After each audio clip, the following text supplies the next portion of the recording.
Obligatory podcast intro. Hi, hello, and welcome. This is Flipping Pages with Matt and Adam. I'm Matt with my co-host Adam, and this show is where we take all 49 letters of the alphabet, we put them in a sync, we each draw a letter, and then pick a comic that begins with that letter. I don't know his, he does not know mine. Spoilers ahead for these two. I'm about to spoil the crap out of mine. Yeah, we always do. Yeah, no, for sure. Spoilers ahead for these two. And if you feel like it, come on by to Instagram at Flipping Pages 24 and Facebook Flipping Pages with Matt and Adam. Come say hi. Say what's up. I will respond eventually. So I got P. Yeah, I bet You got S. I do. But first, there's something you've been dying to clear up here, right? Yes, sir. Okay, go. You got the floor at the top, so I'm a little different. I appreciate this. So during the Happy/Umbra episode, when I was nitpicking gun stuff in a comic that gun stuff doesn't matter. Nobody cares about that crap. I shouldn't care about it. So when I was saying, oh, he's actually got I meant to say a Browning high power, but instead I kept saying Browning high point. So High Point is a completely different company than Browning. Oh, it is a gun. Yeah. But it's something different. Exactly. So High Points are the cheapest pistols you can buy. Sometimes they're $120. I've known some people of ill repute that had many High Points. Yeah. And you know what's crazy? They're super reliable. They work. But they look like a giant brick. They're ugly as hell, but they work. Yeah. They're known to work. So you might have heard them called yeet cannon. So they'll call it a yeet cannon. You'd have to be a gun thing. So when I was talking about it being a Makarov, the super spy that was chasing my main character, Aksha, I said, oh, they keep showing all these different guns. And then I was like, these idiots. And then you did get on it pretty hard. I commenced to completely fuck up my argument. I kept saying Browning high point. It's a Browning high power. So a Browning high, it looks like an actual Browning high power. It doesn't look like a high point. And I don't say it in one point. At 47 minutes is the first time I say it into the thing. And then every time after that. You said it a few times. That's what I mean. Every time after that, I did not get it right once. So that's all. You gloved up. Yeah, I really did. As I was nitpicking somebody's glove, that's why I had to say something about it. I don't want to be a hypocrite. All right, you feel better? Ah, man, it weight's off my chest. No, I bet that was nice. It bothered me for real. Yeah, I mean, you screwed up really big. And you had to in front of everybody, yep. And you had to our international listeners. I couldn't even edit it before we put it out because I didn't remember till after. So yeah, man. All right, well, I'm glad you remedied that. Thanks, guys. So I got P this time. So this man, all right, I got one called Potter's Field. There's 4 issues, but it's weird. I'll explain it. It's a trade paperback. Mm-hmm. It's from Boom Studios. Bro, Boom Studios out here doing whatever the hell they want to do. They're not bad. I'm totally here for it. Yeah, they're not bad. They got their own little corner doing whatever they want, and it's awesome. Northwind was Boom. Mm-hmm. Mr. Stuffins was Boom. Yep. Cold Space was also Boom. Yeah. But I think they started, dude, around like 2006 or 5 or 7 or something because all these older comics are only around 2008, 9, and 7 and stuff. Yeah. So they have a wide variety of styles of comics. I'll give them that. Yeah, dude. It's like another image, basically. Yeah. Just they're all over the place. It's cool. I have that. I put the Instagram post. I have one of those with the gimmick cover. It's all shiny. Mm-hmm. It's like Image's little brother. Yeah. that aren't related. You know what I mean? They're not connected. It's not a subsidiary. Yeah, exactly. But they have their own little style of art. I see kind of resembled in each comic I've come across. So they have a style. They have a look. I guess a look would be more. Yeah, they have a look. That's correct. But I'm digging it, man. So this one, Potter's Field, it was written by Mark Waid, and artist is Paul Azaceta. Okay. So this is a real place. Potter's Field is basically a graveyard for unnamed, unclaimed bodies in New York. It's on Hart's Island. Giant cemetery full of just unnamed bodies. Yeah, that's a real thing. So just a fair warning, this comic does get into some pretty heavy stuff. I'm not gonna try to like linger on it too much. Yeah, skirt it. I will try to skirt it. Yeah, but it's pretty hardcore. So basically, it's a dude narrating, and he's saying marker 36905 belongs to a drug mule. The only way out of that job is, death.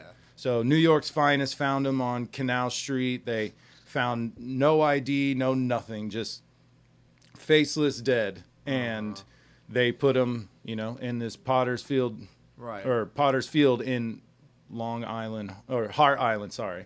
Yeah, so he gets put there, and most of the inhabitants are like infants who are stillborn, bunch of homeless people. Just basically, you don't have any family.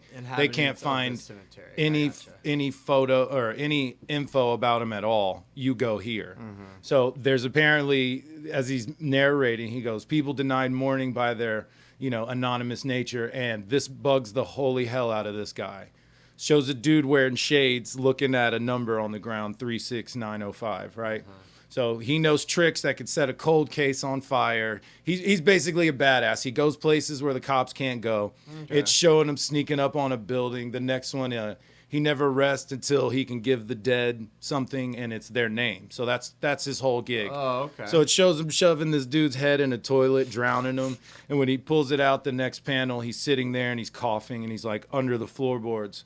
He pulls out a passport.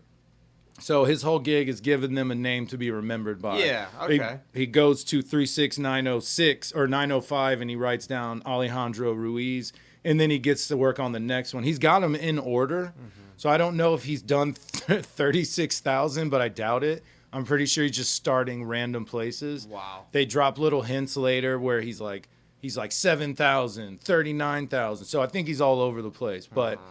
Basically, it looks like an 80s kind of action star. He's got this big jacket, shades on. Check him out. Yeah, let me see. He's rad as hell. Oh, hell yeah. And I'm just going to say it now. Those shades never fall off.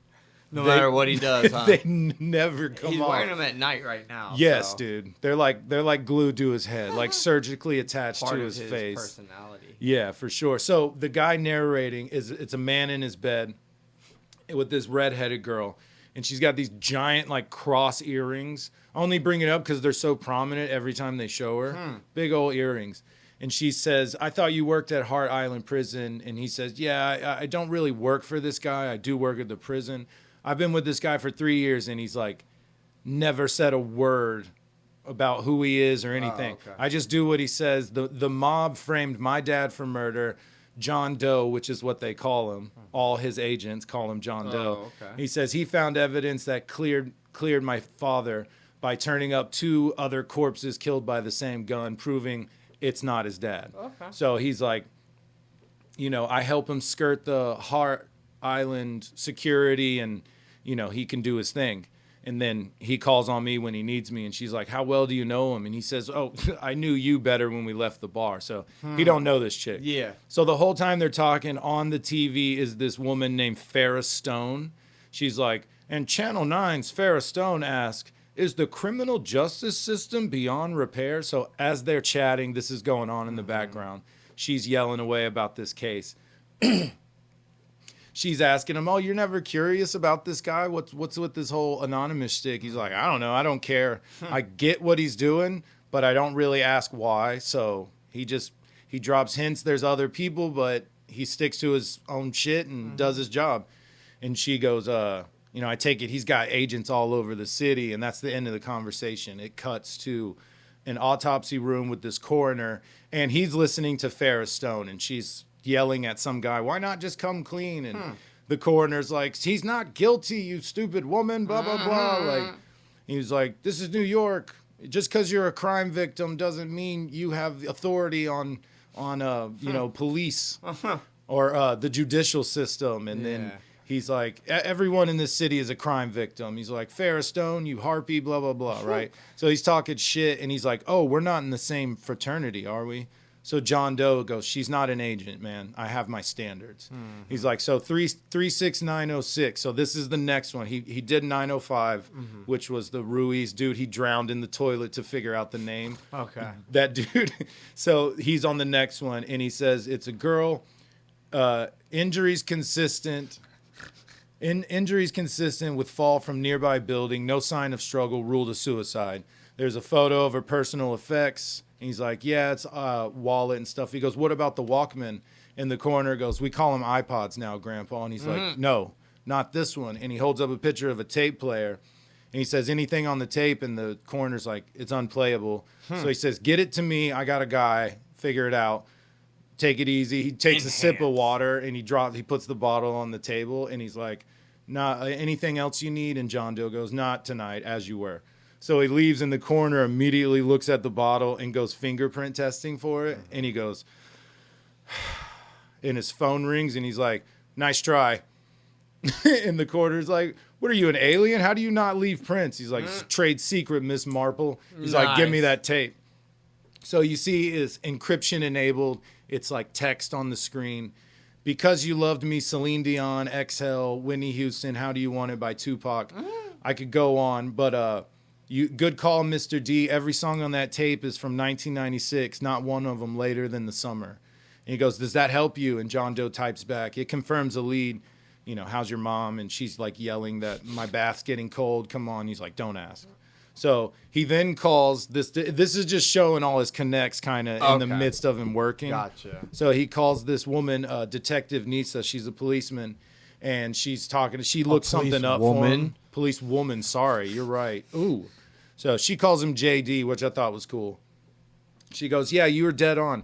Very high profile kidnapping in the headlines 10 years ago. Little cute girl named Danielle. It matches your victim's age and description, right? Rich parents. There was never a ransom demand. The mom went nuts and accused the dad of running off with the daughter and killed her or whatever. Yeah. Claims that it was him. The court of public opinion basically ruled it open and shut and were like, screwed over the dad before he could prove his innocence. He was about to go to jail. He was ruined, so he killed himself. And the girl was never found. No note, nothing. The girl was never found. So he says, she goes, address at the time of abduction? Yeah, I got it right here. So she reads the address off, and he's saying 414 Henderson Court. So he's at this 414 Henderson Court. He rings on the superintendent's doorbell. No one answers. He goes up. He breaks in, does a little lock picking, gets in, snoops around, finds claw marks on the wall, and behind this dresser is an entire room that's soundproof with a toilet and a TV. Obviously a little prison room. Yeah. Giant dude behind him with one of those giant pipe wrenches like plumbers use, swings. Yeah. He ducks it. He talks shit. He's like, you don't know how to use that thing. If you did, you would have put a real toilet in here for this girl. So he pulls out a gun and he's like, careful, it's not soundproofed out here like it is in there. So he's like talking shit. Yeah. He's popping up behind him in the dark, slams him up against the wall. So this is the raw part. He says, this is how I figured it went down. 10 years ago, downstairs, this couple lived there with the daughter. You were there fixing shit. You basically got estranged, disturbingly attached to the daughter. You broke in, made a key to their place, broke in, kidnapped her, basically kept her in this room, in this modified apartment room for 10 years doing whatever he wanted with her. The only connection she had to anything was her tape player with all those songs on it. So it would have been in the same building, basically?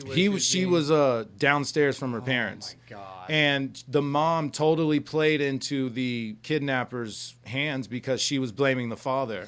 To the point where the father killed himself. Yeah. So, oh my God. So she listened to this tape all the time, and he had her in there for 10 years until one day he got sloppy, left the door unlocked, and she bolts. She gets out, she catches him on the stairs, and she runs up, goes all the way to the roof, and as she's backing away from him, she trips, falls off, and dies. So it cuts to John Doe, and he's saying, imagine the sick shit that little girl went through for all those years. Sorry, that's it. That's all we had to. Imagine how she would have been found if her mother wasn't so crazy, spared her, and let her, didn't accuse him so hard that the father could prove his innocence. Actually search correctly. Yeah, having been driven to suicide by an angry wife, who took his death as an admission of guilt and then built a television career out of her victimhood. Oh. So it's Farrah Stone sitting there, and she goes, "You're lying." And he's like, "This is what you got to understand. I'm only interested in the truth. I don't fuck around. If Sorrento's confession, this notebook I'm holding, if this comes out, you'll basically be a laughingstock. Like you built your whole career on this. You're done. You're done." So she says, "If it leaks," he's like, "It doesn't have to leak." He hands her a phone. He says, "I'm very loyal to the people I work with," which I thought was funny because he said, "No, she's not my agent. I have standards." And then she immediately becomes one of his agents. So now he's going to call on her for all types of shit. And she goes, "You're blackmailing me." And he goes, "No, blackmailers take. I'm giving you a chance to atone for the horrible shit you did," basically. So he goes there and he carves the name into 36906 Danielle Stone. So that's just showing how he does what he does. When he gets up, there's a woman there. "John Doe, that's what they call you, right?" And he's like, he kind of flips for a second. And she's like, "You're my only hope. Please help me." It's a redhead girl with those giant earrings. So she's back. Mm-hmm. She went to go find John. Yeah. So they're talking about her sister, her twin sister, was a beautiful woman. She became an actress. She had like a Subway ad for a dentist thing, like a little bit of success here and tiny bit. So, but she made contacts, but she also made enemies, right? So one night, none of her neighbors heard anything, but whoever killed her came in, got into her apartment, took her body. No one heard anything, but they remember seeing a dude leave with like a giant bag, roll up carpet or something big enough to fit a body. Yeah. So her name's Caroline. She's like staying on the cops for months. They never found enough evidence to keep it open. The body was never found. So John Doe is saying, "Well, how are you so sure she's dead?" She's like, "Because we're twins. I'm not going to get into all that nonsense, but that shit's real. I can feel it." Yeah. He's like, "But that's not enough to go on, but this is." So she said, "This is 2 weeks ago. She was in a bar drinking. These two guys are giving her side eye and like crazy. And then they end up grabbing her, taking her outside. And she's like, I couldn't hear anything over them roughing me up, but I heard a man saying, 'Thought you dealt with her.' Then I'm looking at a ghost." So they saw her ID, dropped everything, and just bounced. Like they couldn't get away fast enough. So she's like, "I'm pretty sure they took care of my sister." And he's like, "Why don't you go to the..." He's saying why the police wouldn't care if you brought that in. That's like trumping evidence. You would be caught lying. They might not believe you even more so, and you would get in big trouble. Yeah. So he's like, "Listen, all I am right now," John Doe is saying this, "all I am right now is pissed off. Someone sent you in my direction. My agents know better. I can't help you." And she's like, "Listen, they would have had to dispose of her after messing up her identity, making her impossible to identify. She would be one of those nameless graves in your thing that you're obsessed with." Right. And he kind of steps back, and she's like, "Sorry, you're concerned with, not obsessed. But I get closure. You get another name on the tombstone. Please help me." So cuts to sometime later. He's meeting with this guy named Halpert. And basically you find out Halpert is the guy who was with the redheaded girl. And he feels bad. He's like, "John, I'm so sorry. Like, what can I do to make this up?" And he's like, "Just hang tight. She gave me the description of the guys who beat her up. I'll handle this." So Halpert's like really fucked up over sending that girl his way. He was like, "It was on accident. I was just taking a load off. I can't even call her because I don't have her number. I'd give her hell, but I can't even get in touch with her, man." And he's like, "Don't worry about it. I'll handle all this." So he says, the man who accosted her, and he added that to the location of the bar, only one name came to mind. His name's Eric Calder. This dude's another, not big time, more small time gang leader, whatever, mob guy, like a lieutenant or criminal. Yeah, big criminal. Bunch of men under his command, shit like that. So he's snorting yada off a chick's butt cheek. Hell yeah. And he's like, "Tell her to send a blonde next time. Get her out of here, blah, blah, blah." This dude comes in. He's like, "Hey, were you expecting another visitor?" And Calder goes, "No, unless you think it could." And the guy goes, "Could be." And he goes, "Send him in." So John Doe walks straight in, and the guy's like, Calder's saying, "What, no car bomb, no sniper rifle? Like, you're going to do this face to face? Dude, you got some big old nuts coming in here. That's front door. You're crazy." He's like, "Right off the bat, you got me confused." So he goes, "Well, Tenori," this is the big time criminal gang leader guy. His name's Tenori. He's the rival to Calder, basically. He goes, well, Tenori said that I was going to get a quote-unquote visit from someone tonight. Mm-hmm. So he goes, do you work for Tenori? And he goes, no, we've met. And it shows him choking a dude, and then it shows him holding his head above a toilet. This is the guy who was face down in the toilet earlier. Okay. He got that first name we saw him cross off from this guy. So he's like, we've met, but we're not close. He's like, what can you tell me about this girl? So the Calder looks at the picture, and he has a gun under the desk and shoots like immediately. Yeah. And he's like, holy shit, man, I got to buy a new desk now. Also, that should have went right through your chest. He's like, I guess it's not my night. It's because that fool dodged it. He's a fucking badass. Okay. So he gets on top. Calder's on top, and he's like, pull the car around. We need to make a delivery. There's a train leaving Penn Station in half an hour, and this fella needs to be under it. So apparently that's his thing. How they do their murders? Yeah, he puts people under a train. They get... Anyway, listen right here. So he's like, he's not going to give you any trouble. And then John Doe shoots him with a taser. Immediately, he's on top of the other guys, smashes his head into the wall, and he shoots the other guy in the leg. So he hasn't killed anybody. So he rips the tasers out of the dude's legs, shoves him up against the wall, and he starts listing all these numbers. He's like, 8572, Dosale Cook, 13210, Chaz Einland. And he starts listing all, Tommy Seeley, Joey Stokes. And he's like, these are just a few victims of Eric Calder found mangled on the tracks outside Penn Station with nobody to pin the murders on. Gotcha. This part's so sick. He in his face, you can hear Calder mumbling, and he goes, who am I? And he goes, nobody. And he pulls the gun out of his mouth and just smacks him in the head with it. But dude, who are you? Nobody. It looks dope. Yeah, it's cool as shit. So he reaches and grabs a notebook and the picture off of Calder's desk, and he bounces out. So now we cut to this man named Augie. Now he is getting met up with Halpert. So these guys are both agents. Jim Halpert from The Office. Yes, Jim Halpert from The Office. Okay. These are both agents of John, and they're both like, man, I know we shouldn't be meeting. He's like, his rules.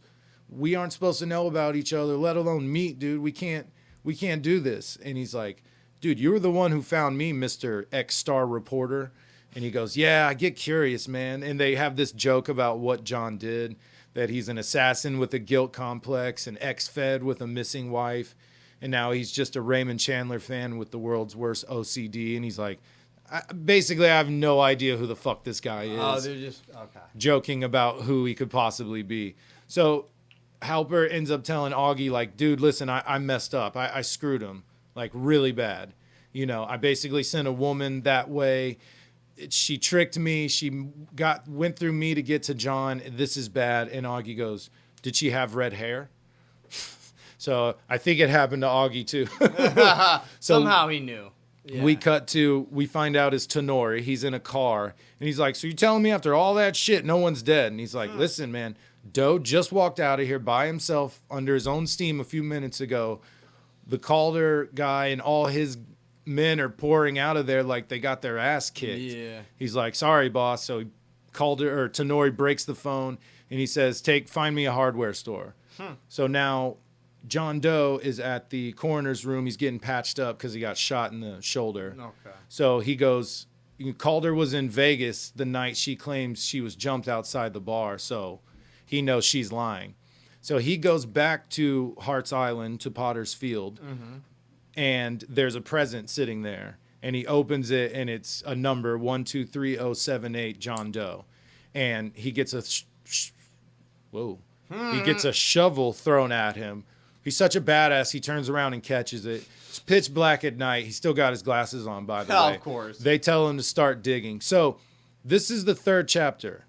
This is the end of this, right? So it cuts to, it's showing, Tenori is narrating, and he said, I honestly thought you were going to kill me.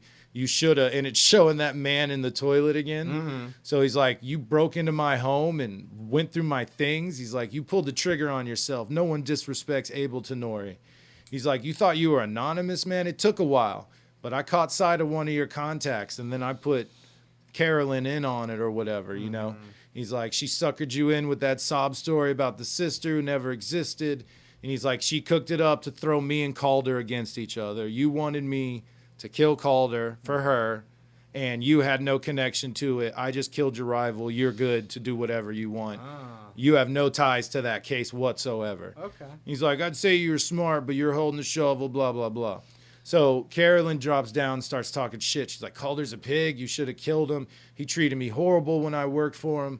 You know, we tricked you into doing one simple thing, and you can't do that. They start talking shit to him, like, what is this whole detective thing about? Like, can't find your mom, so now you dig up graves. You looking for your boyfriend, your sister out here somewhere? They're like, what's your deal? So they hear twigs snapping, and they're like, you hear something? They're like, shit, it's over there. Like, go check it out.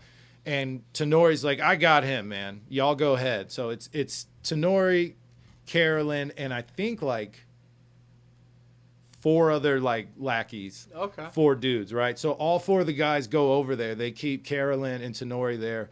Tenori's talking shit like, no one cares who your name is, man. I really don't care who you are. I'm about to kill you. My name holds the real power. He's like, would anyone mention my name on the East Coast? It means something. Tell it to St. Peter at the pearly gates. Get you VIP.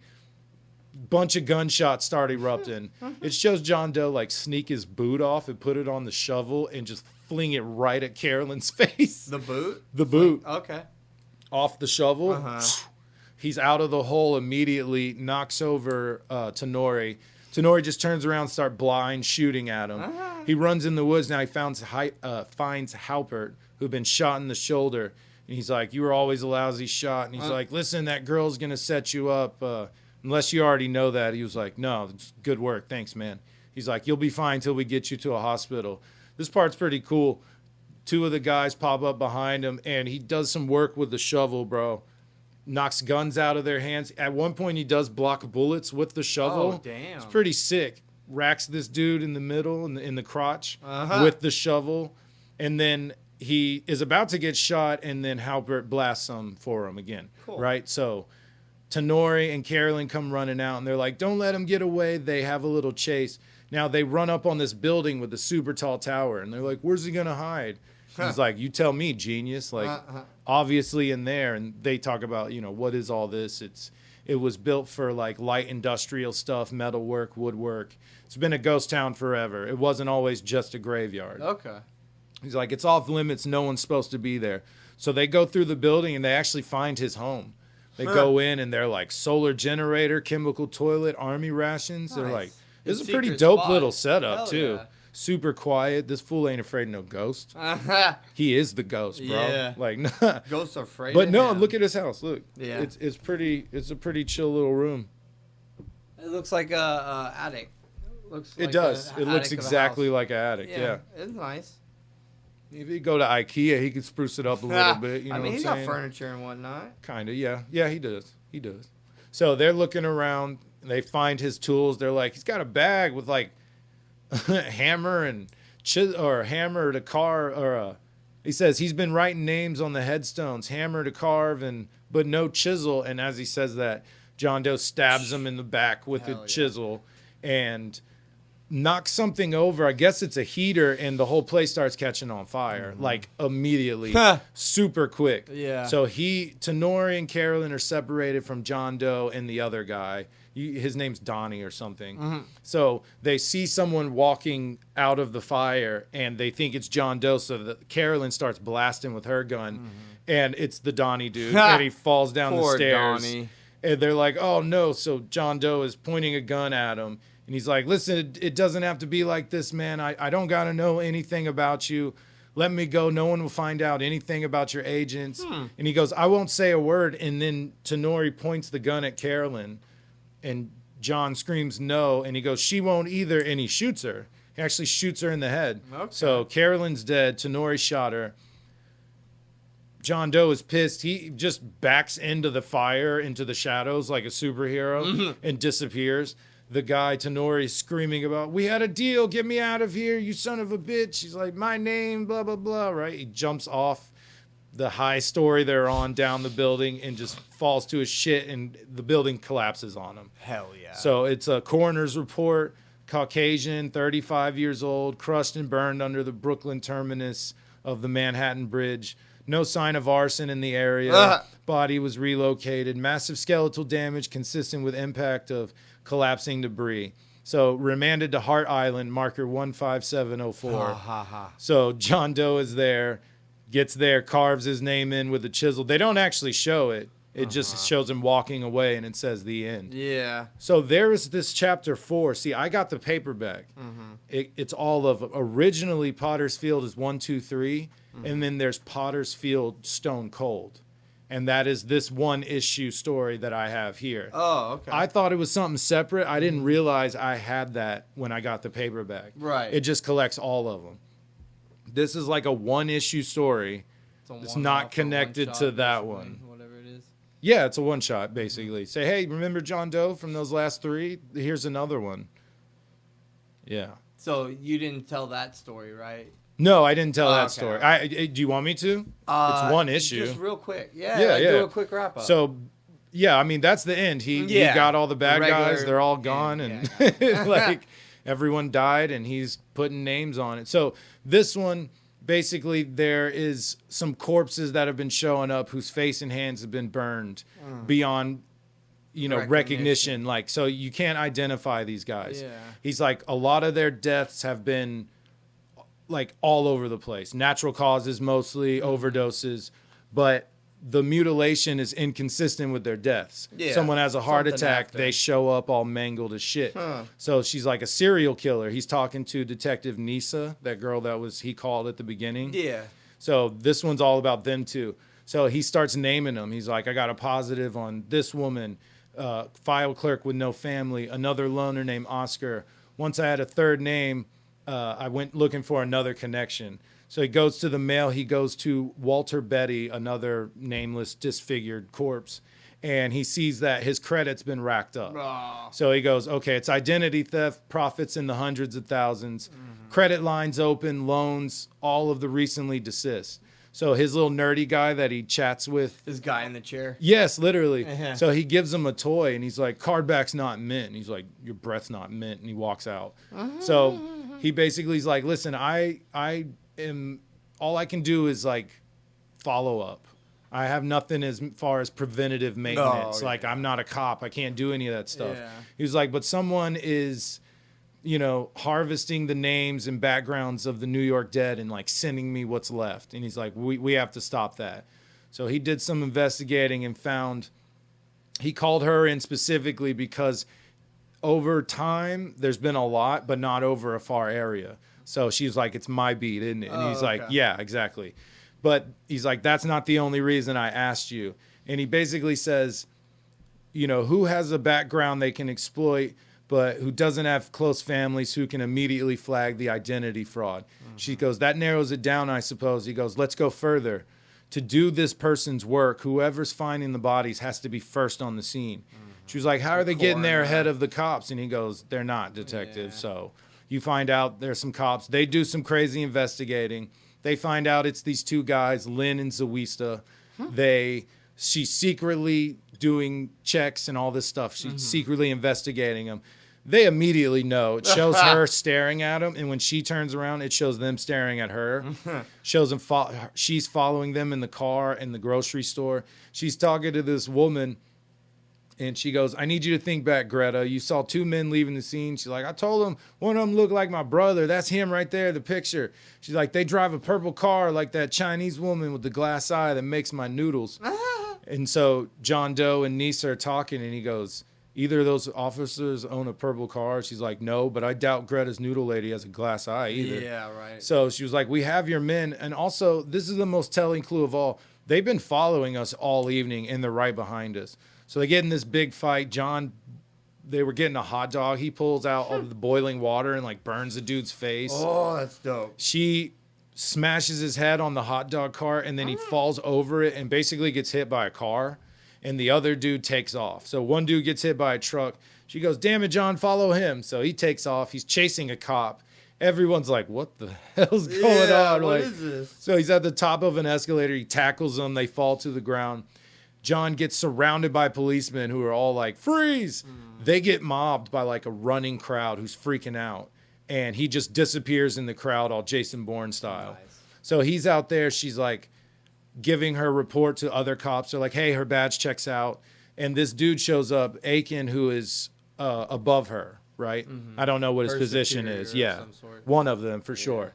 And he's like, it's okay. I vouch for this officer. He's like, come with me. We'll finish your report.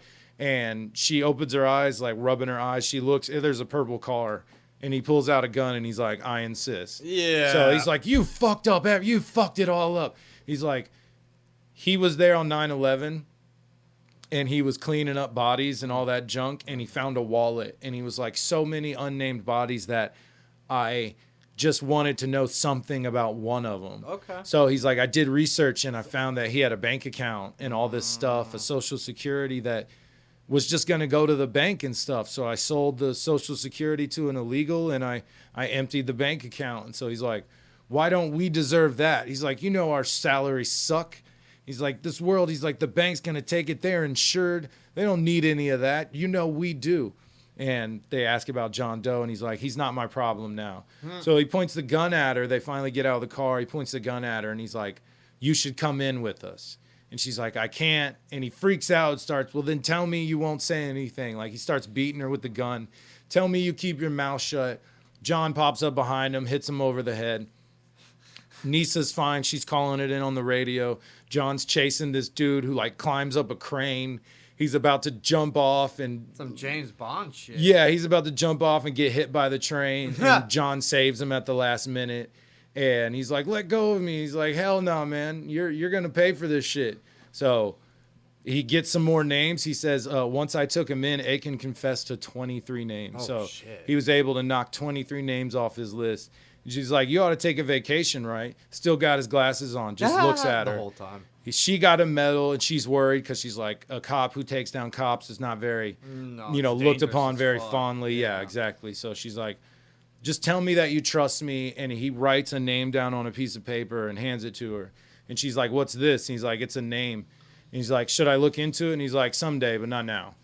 I just figure someone should have it. And then that's the end of that one. Okay. So a little standalone. Yeah. But I'm pretty sure that was his name that he just gave her. Oh, gotcha. It has to be. Yeah, yeah. Well, it wouldn't make It's what sense. it's implying. Yeah, it wouldn't make sense otherwise. It's That's what it's implying. yeah. Gotcha. So sorry it got a little raw, but other than that, I thought it was cool, dude. When I picked it, I was like, this sounds totally different than anything I've done. It isn't completely because it kind of devolves into this 80s action star type shit. Right. But the concept of it was very intriguing to me. I was like, he gives names to unnamed, unclaimed bodies. Yeah, that's dope. so cool. That's dope. And that's his whole gig. He's not trying to solve murders. He's not trying to do any of that. Incidentally, he does in the process of learning it all. But yeah, dude, I thought it was cool. It's a little cool take on a Sherlock detective thing, you know? Yeah, hell yeah. So the art was very cool. This is Boom. So North Wind was Boom as well. Yeah. I feel the same way. The art is really cool. I'm pretty sure it's all done on the computer. It's through the. I don't know, man. I couldn't tell you, but I love it. It's very dark. It's very intense. You know, the faces are better than I think some of the other ones it's I've hella read. dark. Yeah. It's very dark, and the faces aren't super consistent. But I noticed that the style is just not kind of messy on purpose. Like these aren't screw ups. These are, you know, Yeah, that's how it wanted it. characteristics. Gotcha. Yeah, they did it exact. I feel like they did it how they wanted. It looks cool. So I had no problem. The faces, but see, like that one, there's a little Oh, yeah. where it's like, okay, It's almost like a caricature. right. Sometimes. So the art I thought was great. I loved how dark it was. Mm-hmm. I thought it was really great. And then the faces, you know, they were fine. Passable. Yeah, no, they didn't bother me. That's for Yeah, sure. I okay. wasn't like, That's oh, the gross. important part, honestly. Yeah, and I found one mess up, but other than that, I think it was a really well made comic. Hell yeah. And a really cool story, dude. Yeah. I dig it. I hope they come out with more of this dude. They probably won't because this came out in 2009 or something, but Damn, Boom was around in 2009. I think they started around 5, 6, or Good 7. for them, bro. Yeah. Good for them. So yeah, I did North Wind of theirs not too long ago, actually. So I like Boom Studios. This comic was dope, though. Hell yeah. Very cool. Yo, so yeah, sweet segue, right? So I got S this time, and so I went up to half price. I'm dicking around. They had an okay selection, but nothing like grabbed my attention. Plus, the few that did grab my attention were too expensive. I wasn't gonna be able to buy them. So I went digital. Like I have been doing more and more because It's way easier. it's man. so much easier. So this is a Action Lab Danger Zone comic, which we've done quite a few. This is gonna be raw Because they're cool as hell. It came out in 2014, and the That's for title is Southern Dog. Oh, he did it that, early, y'all. Southern Dog. Yeah. There's no like cold open in this no comic. title card. Yeah, so you can just hop in. So, what is it again? Sorry. Southern Dog. Southern Dog. Yeah, that's it. There's no I'm like a Southern subheading. dog. I'm a Southern Dog. I'm a Southern So I'm Action dog. Lab Danger Zone. The writer's name is Jeremy Holt. The artist is Alex Diato, but the colorist is Adam Metcalf. Oh, weird. Yeah. So the color, I thought that was really cool. So that grabbed my attention, like on the first, like not even a real page. It's the the info page. Yeah. I noticed that, and then the drawing on. Is there an E on it? Yeah. Oh, yeah, there is. boo. Yeah. I wanted to Boo. mention that. Yeah. So it's got the E, and just title page has a cool little piece of art of a wolf, basically, or a dog, whatever. Okay. And he just looks cool. It's a very messy style, kind of like your comic you did. Not perfectly straight lines. It's not supposed to be, oh, that's super real. That looks, like real life. I'm Right. seeing through a window. So this is Southern Dog. I don't think they say where in the South it is, because you'll see why. They don't want to incriminate or make one certain place look worse than the rest. Right. So, just the like, South. A trigger warning. This is the whole point of this comic is racism. It deals with the KKK. It deals with blacks being persecuted. There's some that get hanged in it. So, like, Jesus. Don't get me wrong. Shit works out in the end. But during the meantime, it's kind of rough. How do we both pick these raw That's what. comics? Yeah. I'm gonna have to put a warning on this shit. That's weird, because that never happens. I'll do No. one more than you. No, I'll do a raw one. Yours will be about something silly or stupid or Yeah. some goofy, or vice versa. Yeah. That So- never happens. So they do like a cold open thing where you see the end starting. So I'm actually going to skip that. I don't like that in this version. Mm-hmm. So because you get basically the entire I'm not doing it. Okay. So it's funny. I did Goblin last time, right? So this opens up, besides the other stuff, with hunting of deer. Oh, nice. I didn't do that on purpose, obviously. But It's so a good we way to have start a the main story. character. Yeah, the main character's name is Jasper Dixon. His brother's name is Jimmy Dixon. His father's name is Bill Dixon, and his mother is Barbara Dixon. So I just wanted to get that out front, because I'm just going to be using their first names from now on. So it's the father, Bill, and his two sons, Jasper and Jimmy, out hunting. Almost the same thing happens. Jasper, the main character, misses the deer or something. He ends up not killing it, and his brother ends up shooting it. Ooh. So it's basically the exact same intro as Goblin. Pretty much, yeah. It's crazy. So then they go home, they take the deer home, and Jasper is forced to clean the deer since he didn't really kill it. So he has to do that job, which is gross. If you ever had to clean a large animal, it's not a fun process. I wouldn't imagine It's it would. gross all around. Yeah. Like you'd want to use a clip on your nose, because even fresh meat and the innards and stuff, you don't want to smell. Yeah, it. it can't be. It's It's so gross. hot. So they're having dinner after going hunting. We meet the mom, Barbara. They seem like an extremely well-adjusted, middle-class white family somewhere in the South. Mm-hmm. Nothing seems amiss so far until Jasper wakes up and his brother Jimmy's pointing a shotgun at his face, and it's a Benelli M2 12 gauge. Don't go peeing in the bed now. It ain't even loaded. Doesn't matter. You don't do that to somebody. You don't do that. That's fucked. And that's how, Jimmy wakes, or God damn it, sorry. Jasper wakes up. He wakes up to friggin' a shotgun in his face. So his brother drives him to school, and as they're driving to school, Jasper picks up a book off of Jimmy's floor. Jimmy's the older one, and it's the Turner Diaries. Do you know what the Turner Diaries are? I've heard of it, but so no. it's like a white power fantasy. Okay. So it's so we saw what was happening with America, and we put on Kevlar vests, and we bought AKs or whatever, and then we just took out all the man, and we got revenge, and we fixed everything. It's a terrible. It's a real story? Yeah, it's a real book. Okay. Anytime you go to a gun show, at least here, I've gone to many gun shows in many different places in Texas, and I do not think I ever not saw the Turner Diaries on somebody's table. Because it's not, we hate people, this is the KKK. It's very, the subtle. Yeah, at least the cover and the intro is. Eventually you get into it. Yeah. But it's a way to hook people. Right. And because it's a fantasy too. It's not some sort of documentary or whatever. So they get to say whatever the crazy shit they want. So that's important. That's our first hint that his family is a little different. Okay. That's the only time that we see that the Dixons might be different. I know. The Dixons might be different than your average family. Mm-hmm. So Jasper and Jimmy go to the same school. They don't really get along. They're not close friends.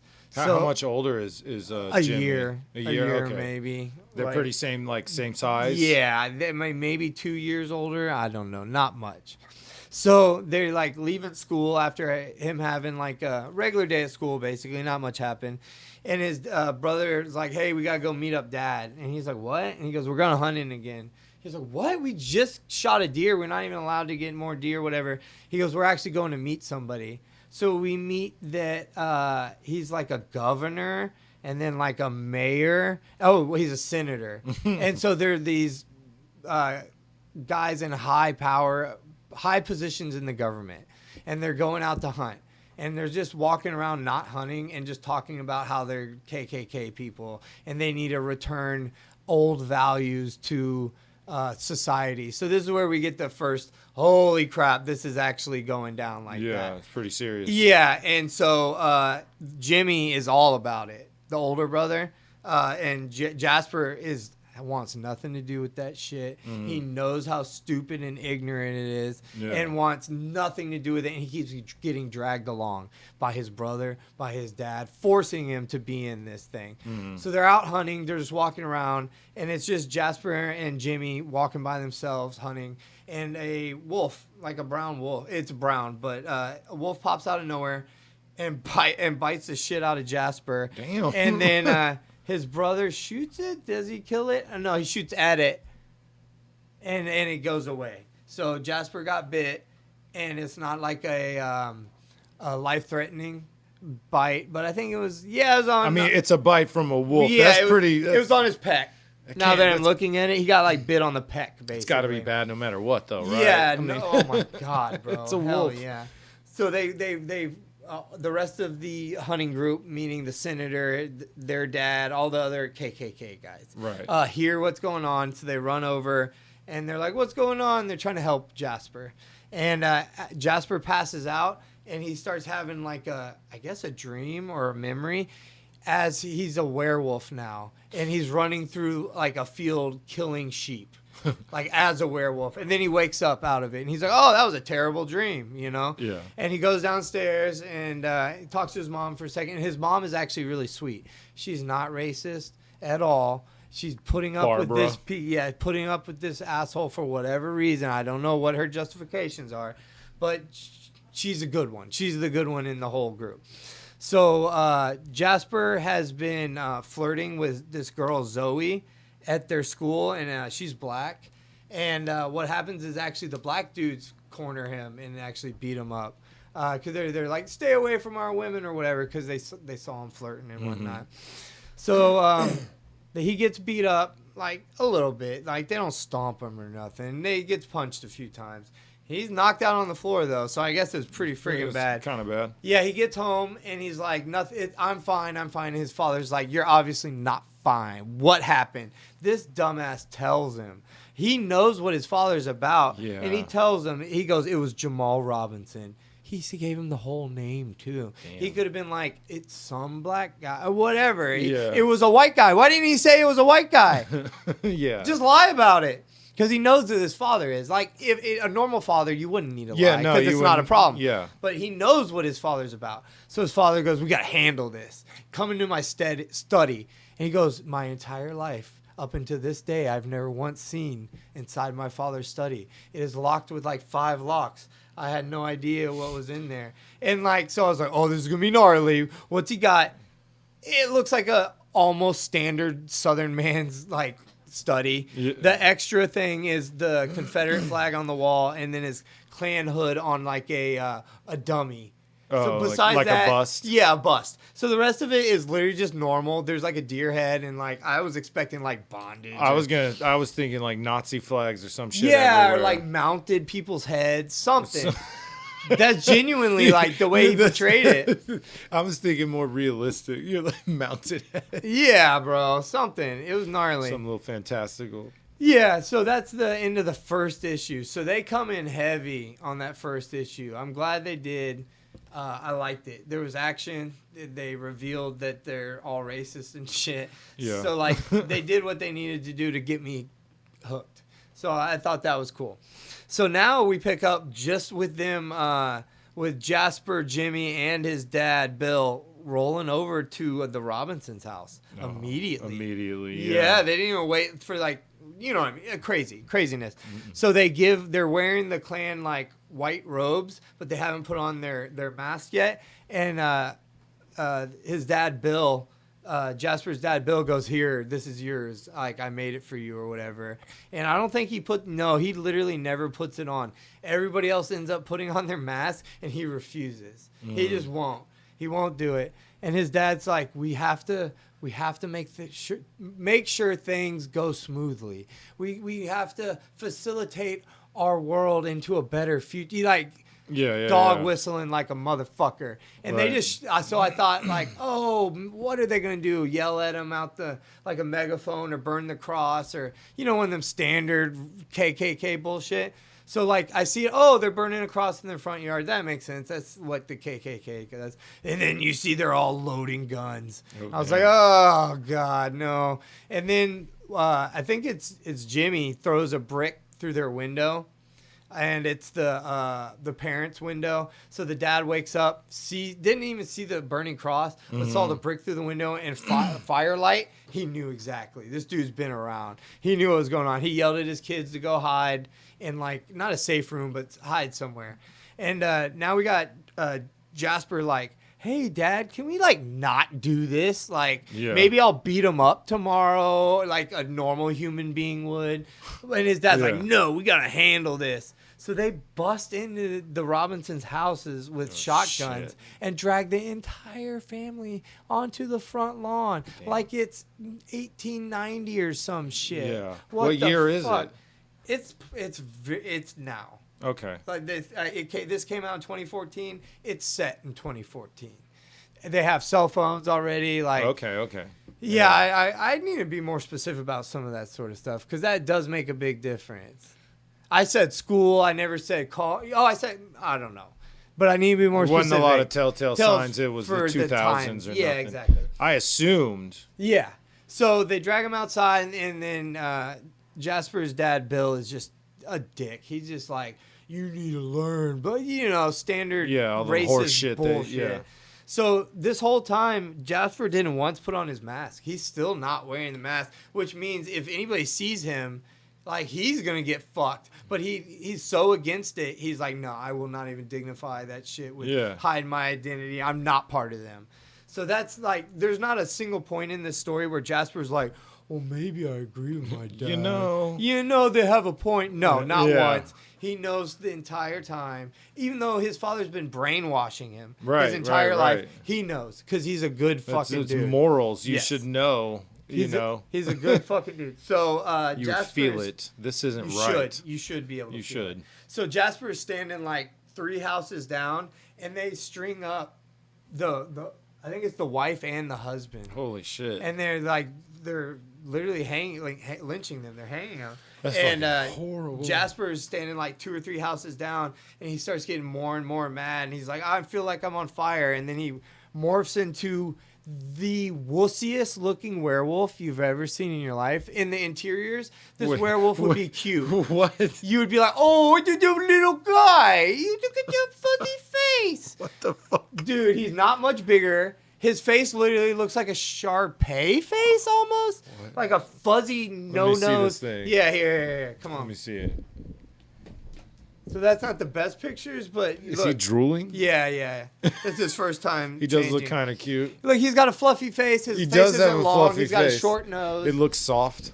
He looks comfy. You'd want to cuddle I with want to this hug dude. him. Yeah, exactly. So he's like screaming, rawr, rawr, and that's what I hear in my head because I'm sure it was like actually scary. But when I see this little puppy dog, I'm like, rawr, Oh, look at the rawr. little guy. So they don't immediately, the KKK guys don't immediately notice, oh, they actually strung up the father and the son. Okay. So Mr. Robinson and then Jamal, the son. They are hanging both of them. So Jasper turns into this weak-ass werewolf, and they don't notice because he's a few houses down. And their dad, Bill, is still talking shit. You should know your place. Oh, you know, all the terrible shit. And then Jasper comes out of nowhere as a werewolf and starts ripping arms off of people. Oh, like, okay. So he's not weak. No, Nice. he's like He just looks 6 cute. inches taller than a regular guy. Yeah. And he's not all super. It's his face is what gets me. It looks like a sweet little dog face. Yeah, it does. So he starts ripping some arms off. He doesn't kill everybody, really. I think he only kills 2 people here. He kills the first guy that he rips the guy's arm off, and then he ends up killing another guy here in a second. Oh, 2 or 3. 2 or 3. He gets a few all more right. than I Got thought. some bodies. So, like, his brother, Jimmy, is inside looking for alcohol or something flammable because they were going to burn their house down. So that he's inside, and while he's inside, the Jasper werewolf kills, like I said, 3 or 4 people, and then runs away before his brother and his dad or whoever come out of the house. He gets close to home and he morphs back into himself, but he's naked now because his clothes got ripped off because he got big as a werewolf. And his mom finds him passed out on the kitchen floor and asks no questions, has no follow-up on maybe what was going on. She just lets it be. So at this point, I'm like, oh, she knows about werewolves. Yeah, that's what I immediately said. Yeah, I was like, Mom oh, knows. the twist is going to be that wolf didn't do anything. It just triggered his, fight or flight, and he's actually, their whole family's werewolves or something. I thought they were going to switch it like a Shamalama Ding Dong twist type thing. No, I was completely wrong. It has nothing to do with it. It's the wolf that bit him. Yeah. So That's it. Yeah. So he wakes up. He goes to school the next day after, waking up naked on the floor. Murdering people. Exactly. And he still gets bullied by the different black dudes that were. What happened to the other 2? They all right? So Jamal, I'm pretty sure, lived. I think Jamal lived, but I know his dad died. Oh man, that's and fucked then up. the mom and the younger sister, I think, lived for sure. And Bill didn't get fucked up when he was inside. Jasper was. He They was were both inside. Bill and Jimmy were inside. Yeah. Okay. Looking for basically something to. I was hoping for too much. I was like, maybe Bill's dead. Yeah. And then right after that little bit of bullying, Jasper talks to Zoe again. He's like, hey, Zoe, what's up? So everybody in the hallway sees them, conversing, and Zoe gives him her number. So you see, he's walking away, and you just see people giggling, like in the background, like it's a big deal. Like, oh my god, I can't believe they just exchanged numbers. It is supposed to be 2014, bro. Yeah. What the hell? So the next night, or I guess it's that same night, we get to see some of our first non-Jasper focused parts, where it's focused on his father Bill. So his father Bill is like they got money. He's like up in the KKK, but not as high as he wants to be. So he goes to this meeting, and they promote him, basically. They promote him because one of them dudes got murdered or whatever. Yeah. So they had to fill a spot. So he gets promoted. So he's thinking he's Billy Badass now. He was like a racist piece of shit before, but now he's like a ultra racist piece of shit. He's so prideful now. A promoted racist piece of shit. Yeah, exactly. Someone being told that all the terrible shit they were doing was perfect and that you should be promoted for it. Yeah. So that's the kind of guy. Encouraged. Yeah. Yeah. That's fucked. Yeah, it's really messed up. At the end of every comic, there's a couple, they call them pinups, which are just like extra art pieces. And it's always done by a different artist. Like, there's some really good ones on this. Yeah. Like, I'll definitely put them in the YouTube video. Nice. And the covers, I think, are all the same guy, but like he mixes it up a little bit. It's cool. So Jasper gets back to his house after running away, running around, whatever. And his dad and his brother are giving him a bunch of shit about Zoe. I think they know about Zoe or something. They heard about it? Yeah.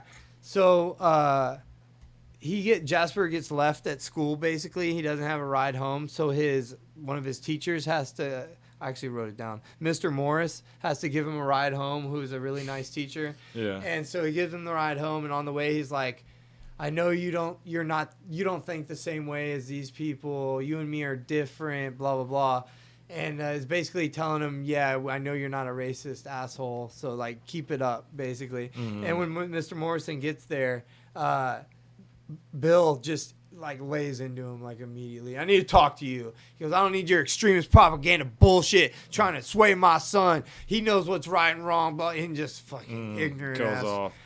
Issue 4 is Jasper trying to open his locker and Zoe being like, hey, what's up? Like, that was cool to see you, whatever. And she kisses him in the hallway, which I think she should have known wouldn't go over well with anybody. So he's walking out of school. Jasper's walking out of school, and Jimmy sees him, and he's like, punches him immediately. He goes, I saw what you did.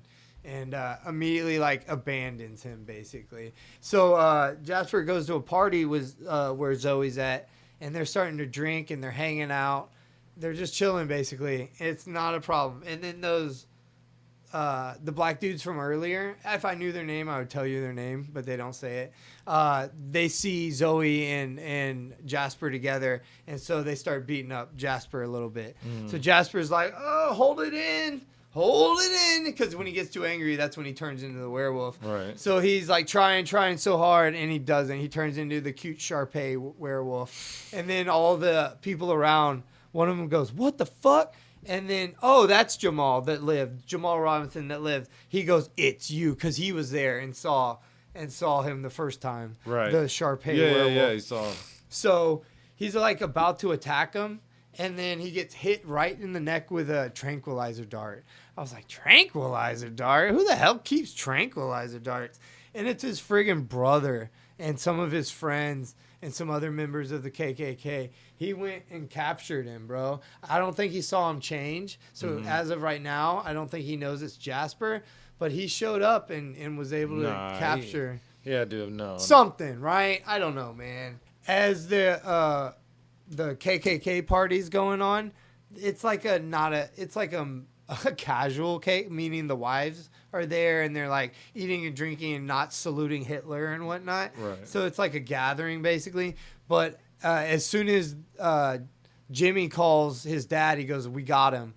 Like 90% of the dudes run out of the party because they all know what's going on. They've been searching for this dude because it killed 2 or 3 of them. Yeah, right. So Jasper wakes up, and he just gets bonked in the head by it. The baseball bat is broken over his head.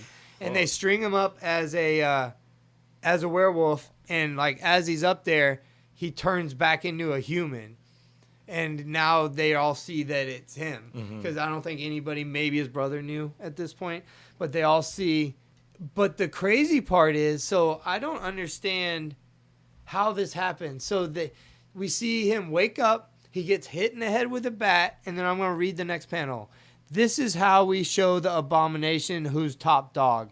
And then it goes black panel, and it says, Jasper, my God, Jasper, no. And then there's a bang, a bang, And then the next panel is Jasper strung up in the tree naked and his dad with his brains blown out from his own shotgun. They don't explain it, and it happens off panel. So did he see that it was his son and commit suicide? Sounds like it, yeah. Because Jasper wasn't out. He was strung up. Yeah. So he had no way of... Yeah, he couldn't do anything. He was a wolf turned into a human.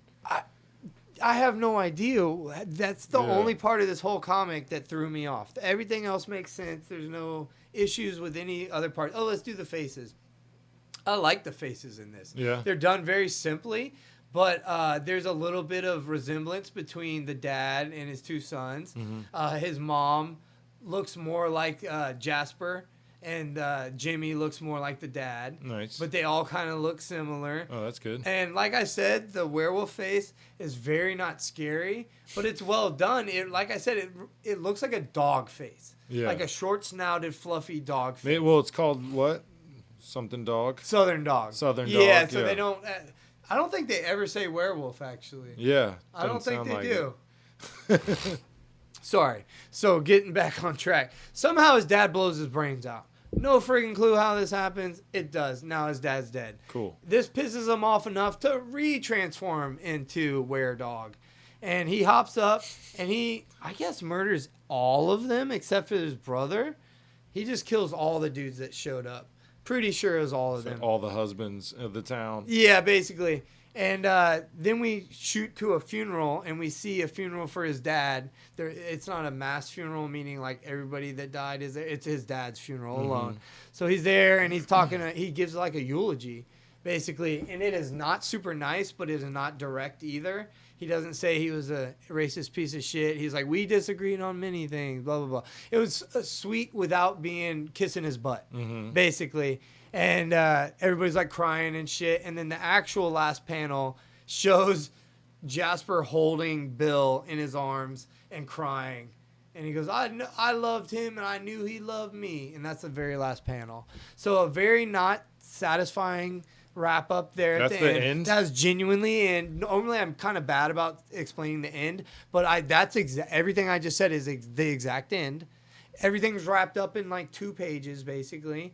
Like I said, Bill dies off panel with a shotgun that nobody else. It was very confusing, and then he kills like all the KKK guys, and then it's his dad's funeral. He gives a eulogy, and the very last panel shows him naked in human form, naked, holding his dead dad when he killed him at the.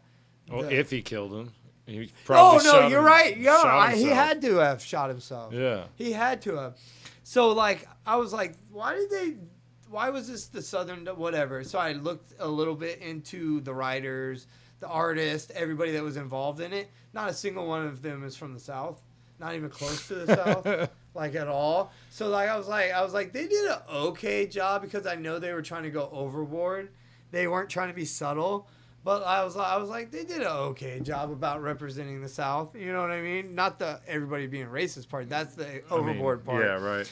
But, like, it was entertaining. Those people exist, though. It just probably added a little more validity. You, like, have that going down in a small town in Connecticut. It's not super believable. Right. You know, but put it anywhere in the South, it's like, those people exist. Yeah. Especially if you put it in a smaller town. You're not in a big-ass city because big-ass cities are diverse. You're not finding that here. Diverse, you might find 1 or 2, but no motherfuckers that all know each other at the bar that all go meet if they're racist. That's middle America, middle of the South bullshit. Yeah. That's those people exist. So I'm sure it just adds validity to it. Yeah. Just that, hey, we wanted to write this story. So really, I had no idea that's where it was going. I was totally blindsided by the whole werewolf thing. It didn't really go into that too much. Were-dog. It didn't go into that much. It's just like, hey, by the way. He never questioned it. He never tried to look into, in most werewolf do some tales, research. They're like, hey, yes. They're like. Online. Yeah. At the library, finding stuff. Didn't even try once. Yeah. Like, doesn't it keep going? Isn't Jimmy going to try and kill him? Like, what is all that? It made no, like. Is Jimmy fine now that his racist dad is dead? So Jasper only turns whenever he gets super upset and angry and stuff. And so, like, he was at the funeral of his dad, and he was crying and upset, and he didn't turn into it. So I'm guessing he's got pretty good control over it now. So yeah. I'm sure his life is probably awesome now that all the piece of shit KKK guys are dead. I mean, that's pretty sweet. He could probably date Zoe now. Probably, and there's a bunch of single women in that town. That's right. MILFs everywhere. Used to be married to racist assholes. Yeah. Deserve a better life. Hell yeah. But yeah, so Action Lab, Danger Zone. It's not the greatest comic ever, but it was dope. Yeah. I enjoyed it. Overall, the art was fine. The story was cool. The wrap-up wasn't great. Bing, bang, boom. All right, this is Matt versus Adam. Bing, bang, boom. This is where we take a random character generator. We see who wins in a fight between who he gets and who I get. We're doing cartoon characters today. You go first. I don't like going first. I know you don't. Oh yeah, let me just say the arena here.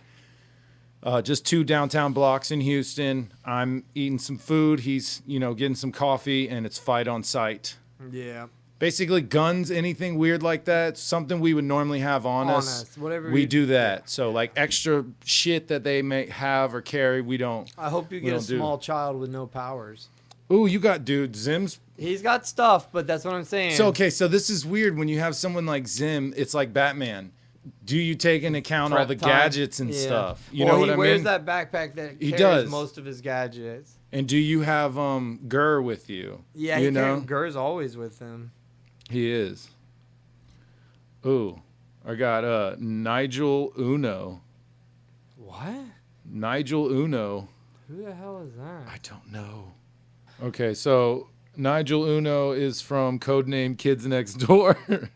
Oh, really? Yeah, okay. He's the little bald kid with glasses and big old boots. Oh, he's like this is a little kid fight. Thank God. Okay, so I have high intelligence, analytical skills, strategist, leadership, martial arts, weapon proficiency, and marksmanship. Damn. Mm-hmm. All right. This little kid's pretty fucking raw. He's not popping up on Heroes Wiki. Yeah, he's not on there. And his Zim Wiki doesn't say powers or anything. Yeah. Yeah, that's super annoying. Oh, wait. Maybe down here it'll say. Yeah, it's just giving a breakdown of the stories, bro. It's not helping at all. We normally have a good list. Damn. Yeah, nothing on regular Wikipedia either. No. I mean, I know I win. No, I don't think so, bro. Nah, because you can't. He won't. He's not a kid. He's an alien. He won't get murdered by being punched in the face. You're a actual small child with not access to a super advanced alien. Okay. He's been shown to have regenerative powers. He's been shown to heal from bruises, broken skin, and broken bones. He is healed from a pop zit and meat fused to his head. I remember that and one. his skin torn off his head and body. So, yeah, I wish we had. Hold on, here's character stats. Here's another one. Easily comparable. Character stats and profile. Let's see. Powers. All right. Precision, small size, genius, intellect, acrobatics, fourth wall awareness, clairvoyance. Yeah, nice. Which it's just one instance of he recalled the exact words after he left a place, even though he was not present to hear the words. Yeah, cartoon BS. Yeah, so preparation, vehicular mastery, elasticity, self-destruction. Oh, that's on his gloves. He has a device in his pack that can steal the organs of others and replace them with any object. Does he have that? Yeah, it's his backpack he always wears. Yeah. So he has life support there. It can be sentient in its own way. So, yeah, I think with all this, flight, levitation, self-sustenance. Yeah, I wasn't trying to be funny. Multiple arms, robotic body parts, energy manipulation, projection burrowing. He was sent to take over the entire planet. So exactly, one of them he's just a badass. He's antimatter, like bro. Goku. Antimatter control? What the fuck? Yeah. He can ride and control an antimatter space hippo without feeling any negative effects. Heat, fire, radiation manipulation, transmutation, immunity to infestation. Ooh. His skin naturally kills lice. So yeah, I'm Powers just like and abilities. Okay, is that what you were on? What on the Zim Wiki? No, I went to character stats and profilesfandom.com.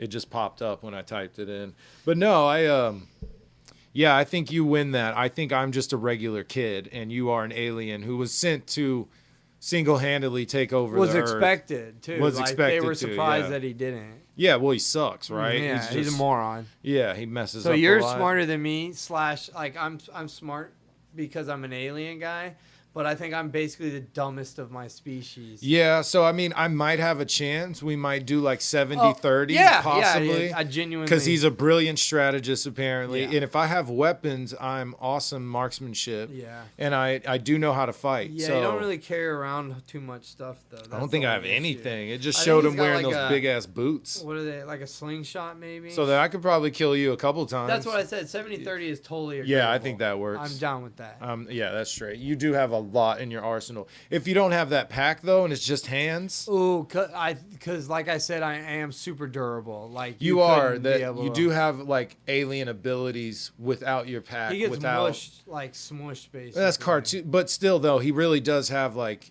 regenerative shit. So yeah, I don't think I'm winning outright on the first meeting. Have me win, but write down 70-30 next. No. to it so you remember. I don't that need to shit. write down 70-30. Yeah, write it down, motherfucker. So it's 24-19. Boo. Boom. Boo. That sucks. All right. So we are on Instagram at FlippingPages24. We're on Facebook at Flipping Pages with Matt and Adam. New episodes release every Monday on all podcast platforms and possibly YouTube. See how I snuck that in there? Oh, fuck yeah. So anyway, if you've been listening, we appreciate that. And if you'd like to support the show, the best way to do that is rate, review on whatever platform you listen to. Like, comment, subscribe. All that internet stuff, all them buttons, hit them. It's an easy thing for you. It's a big thing for us. And that's the episode. So y'all have a good one. Bye.